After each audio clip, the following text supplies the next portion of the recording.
జిల్లా కేంద్రంలోని social management hostel నిర్వహించిన న్యూ ఇయర్ వేడుకల్లో విద్యార్థులతో కలిసి పాల్గొన్నారు.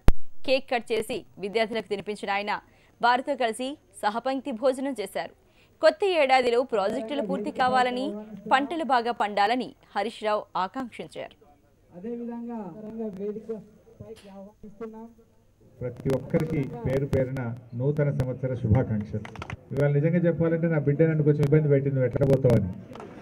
నేను అందుకే పోక తప్పదు, నేను ప్రతి సంవత్సరం పోతా అని చెప్పి వచ్చిందిగా. సో అయినా కూడా ఇవాళ మీరందరూ కూడా నా కుటుంబ సభ్యులుగా ఈ సిద్దిపేట నియోజకవర్గంలో మరి అన్ని రకాలుగా అభివృద్ధి చేస్తూ ముందుకు పోవాలని ప్రయత్నం చేస్తున్నాం. మరి ఈ హాస్టల్కు ఎస్సీ హాస్టల్కి మొన్ననే 50 లక్షలు శాంక్షన్ చేసినాం. మా తమ్ముళ్ళు ఏం చెప్తుందంటే మాకు సరిపోతలేదు కనుక పాతది వాడుకుంటామన్నారు. ఈ బాత్రూమ్స్ కూడా సరిగా లేవు, ఈ కిచెన్ కూడా తీసేసి పక్కకు కట్టుకోవాలి. ఈ 50 లక్షలు కాక ఇంకో 50 లక్షలు మీకు శాంక్షన్ ఇస్తా, ₹1 కోటి ఇస్తాను. కాంప్లెక్స్గా ఇంకో ₹1 కోటి దీన్ని అన్ని రకాలుగా తీర్చిదిద్దుతానని చెప్పి కూడా ఈ సందర్భంగా మీకు మనవి చేస్తూ